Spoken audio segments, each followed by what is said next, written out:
because we know that all false religions derive or have their origin in some false teacher. Okay. And then he begins to lay out a series of phrases which Scripture uses to condemn or to describe all false teachers. And this is what he says. He says, false teachers who are called seducers of the people. Okay. Ravenous wolves. False prophets who speak perverse things. Now, what I'm reading now are all descriptions in Scripture of false teachers.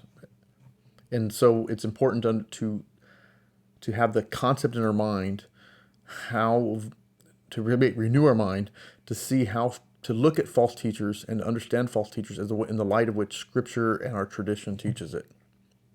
So, and know that these false teachers are the ones that produce these false religions.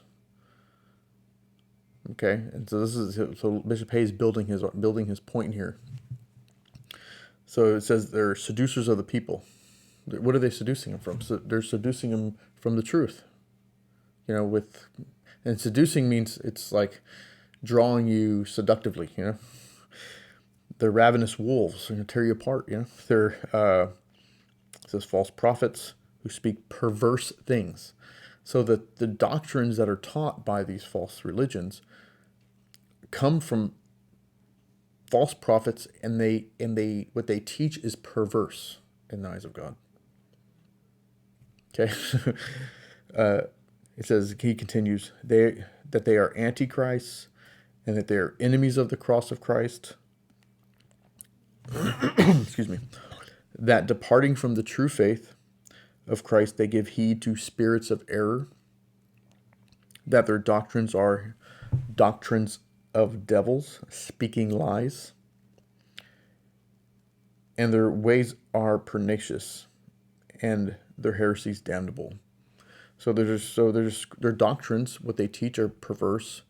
They're doctrines of devils, meaning they originate in the false prophet through the evil one, through the devil. Their doctrines are doctrines of devils.